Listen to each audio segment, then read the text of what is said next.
الرحمن الرحیم نحمدہ ونصلی ونسلم علی رسولہ الکریم اما بعد۔ محترم ناظرین، السلام علیکم ورحمۃ اللہ وبرکاتہ۔ امید کرتا ہوں کہ آپ تمام دوست خیریت سے ہوں گے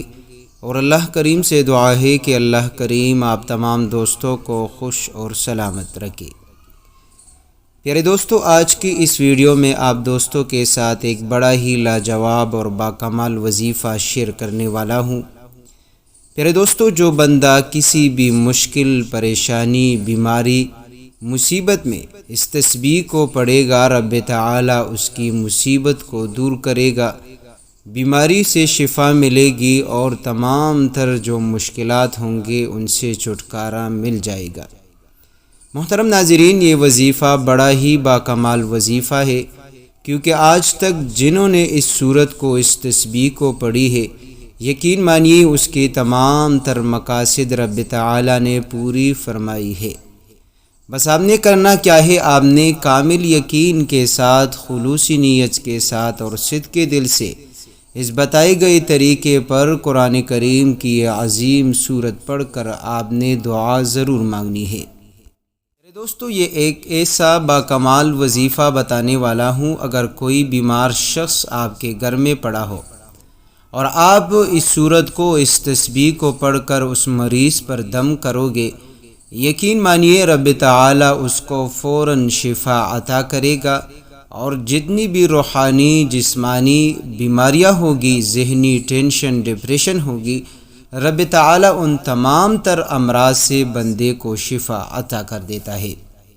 میرے دوستو، قرآن کریم رب تعالی کی وہ واحد کتاب ہے جس میں رب تعالی نے شفا بھی رکھی ہے، اور بندے کی تمام تر مشکلات کا حل، ہر مسئلے کا حل اس قرآن کریم میں موجود ہے۔ محترم ناظرین، ایک تازہ ترین رپورٹ میں امریکی ڈاکٹروں نے یہ بات واضح کیا ہے کہ مسلمانوں کی مقدس کتاب قرآن کی تلاوت کرنے اور سننے سے ذہنی بیماریاں اور تناؤ کم ہو جاتا ہے۔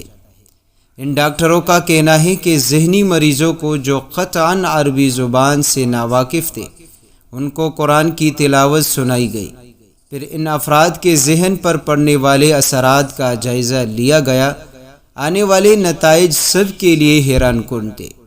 کیونکہ یہ وہ افراد تھے جو نہ عربی جانتے تھے اور نہ انہوں نے پہلے کبھی قرآن کی تلاوت سنی تھی، اور یہ افراد مسلمان بھی نہیں تھے، لیکن قرآن کی تلاوت سننے کے بعد ان کے دماغ پر پڑنے والے اثرات سے واضح ہوا کہ قرآن سننے سے پہلے وہ ذہنی امراض میں مبتلا تھے، ان میں اکثر کی دماغی حالات بھی ٹھیک نہیں تھی، تاہم قرآن سننے کے بعد ان کا ذہنی تناؤ ختم ہونے کے ساتھ ساتھ ان پر تازگی بھی چھا گئی۔ ان ڈاکٹروں کا کہنا ہے کہ ہم بجا طور پر یہ نتیجہ اخذ کر سکتے ہیں کہ جو لوگ قرآن کو سنتے ہیں وہ ذہنی تناؤ اور بے چینی سے بچ جاتے ہیں، اور انہیں دل کا سکون اور نصیب ہو جاتا ہے۔ تو محترم دوستو، رب تعالی کا بھی یہ اٹل فیصلہ ہے، الا بذکر اللہ تطمئن القلوب، اور ذکروں میں سب سے افضل ترین ذکر قرآن کریم کی ہے، اور اسی طرح جو ہے حدیث پاک کے مفہوم کے مطابق ذکر میں افضل لا الہ الا اللہ بھی ہے۔ تو پیارے دوستو، آج بڑا ہی باکمال وظیفہ آپ دوستوں کے ساتھ شیئر کرنے والا ہوں۔ اگر آپ کے گھر میں بھی حالات خراب ہے، کاروباری حالات جو ہے وہ ڈوب چکے ہیں، جادو ہے، بے اولادی ہے، تنگ دستی ہے، نسل در نسل تنگ دستی پیچھا نہیں چھوڑ رہی، بے اولادی کے روگ کا شکار ہے، جادو نے نسلیں ویران کر دی ہے، اگر آپ کی شادی نہیں ہو پا رہی، عمر گزر چکی ہے، عمر بڑھ رہی ہے، یا اسی طرح کاروبار زوال پذیر ہے، تو آئیے جو ہے آج کا یہ وظیفہ آپ بعد نماز عصر آپ اہتمام کے ساتھ پڑھ کر رب تعالی کے حضور دعا مانگے، انشاءاللہ آپ کے رزق میں بھی برکت ہوگی، آپ کے کاروبار میں بھی اضافہ ہوگا،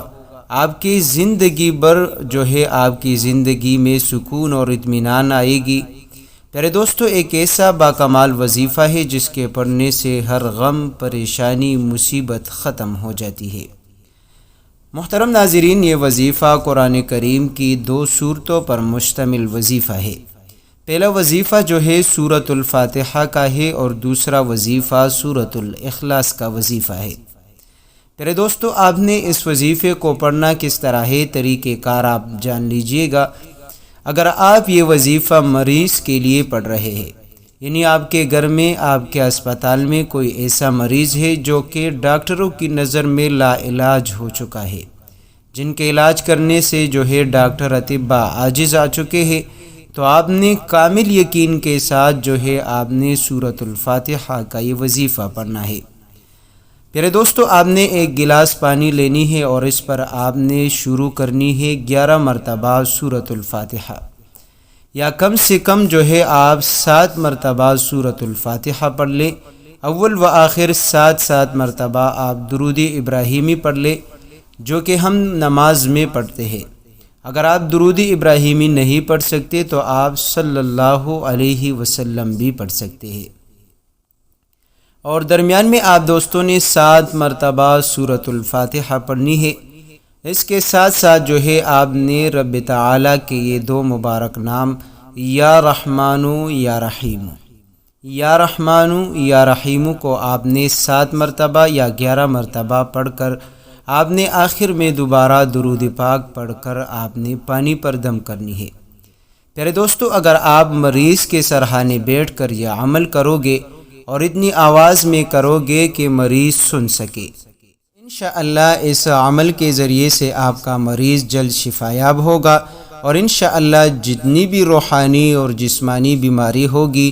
ٹینشن ہوگی، ڈپریشن ہوگی، رب تعالی ان تمام تر امراض سے چھٹکارا عطا کرے گا،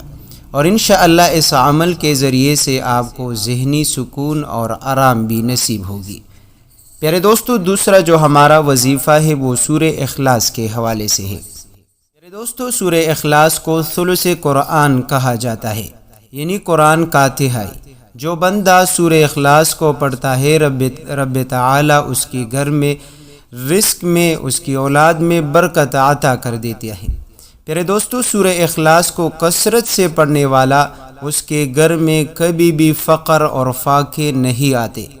پیارے دوستو، جو بندہ سورہ اخلاص کو روزانہ 10 مرتبہ پڑھتا ہے، رب تعالی اس بندے پر اپنی رحمتیں بھیجتا ہے اور اس کے لیے جنت میں ایک محل تعمیر کر دیتا ہے۔ اور اسی طرح پیارے دوستو، سورہ اخلاص کو محبت سے پڑھنے والا، رب تعالی اس بندے پر جنت کو واجب کر دیتی ہے۔ تو محترم دوستو، آپ نے سورۃ الاخلاص کا یہ وظیفہ کس طرح کرنا ہے؟ جب بھی آپ کے حالات خراب ہو جائے، جب بھی آپ کے پر جو ہے مشکلات ٹوٹ پڑے، جب بھی آپ قرض کے دلدل میں پھنس جائے، آپ کا روزگار ختم ہونا شروع ہو جائے، پیارے دوستو، ہر مسئلے کے حل کے لیے جب آپ کے حالات وہ بالکل جو ہے وہ ختم ہو جائے، تو آپ تنہائی میں بیٹھ کر آپ نے سورۃ الاخلاص کو اس خاص طریقے پر پڑھنی ہے۔ طریقہ کار یہ ہے کہ آپ نے 3 مرتبہ درود پاک پڑھنی ہے، اور درمیان میں آپ نے ہاتھ کی انگلیوں پر آپ نے 33 مرتبہ سورۃ الاخلاص پڑھنی ہے۔ پیارے دوستو، جب آپ سورۃ الاخلاص پڑھنا شروع کریں تو آپ نے پہلی بار اعوذ باللہ من الشیطان الرجیم بسم اللہ الرحمن الرحیم، اور پھر ہر بار جو ہے آپ نے صرف بسم اللہ الرحمن الرحیم کے ساتھ آپ نے 33 مرتبہ سورۃ الاخلاص کو مکمل کرنی ہے۔ پیارے دوستو، جب آپ اس کو مکمل کر لیں تو آپ نے اس کے ساتھ رب تعالی کے 2 مبارک ناموں کا تسبیح ضرور کرنا ہے، کیونکہ یہ 2 نام ایسے مبارک نام ہیں جس کو کثرت سے پڑھنے والا رب تعالی اس کی زندگی میں برکت عطا کرتا ہے، اس کے رزق میں فراخی عطا کر دیتا ہے، اس کے کاروبار میں، اس کے مال میں رب تعالی اضافہ عطا کر دیتا ہے، اور وہ 2 نام ہیں یا رزاق یا وہاب۔ آپ نے صرف اور صرف جو ہے 33 مرتبہ یا وہاب یا رزاق پڑھنی ہے، اور آخر میں آپ جو ہے 3 مرتبہ پھر سے درود شریف کا اہتمام کر کے آپ آخر میں ہاتھ اٹھا کر دعا مانگ لیجئے۔ محترم دوستو، آپ جتنا کامل یقین کے ساتھ، جتنا خلوصی دل کے ساتھ جو ہے آپ وظیفہ پڑھو گے، اور دعا رب تعالی سے اس امید سے آپ مانگو گے کہ انشاءاللہ اس عمل کے ذریعے رب تعالی میری حاجت کو، میری مشکل کو، میری ضرورت کو پورا کرے گا، یقین مانیے رب تعالی آپ کی ہر پریشانی، ہر غم، ہر مصیبت کو دور فرمائے گا۔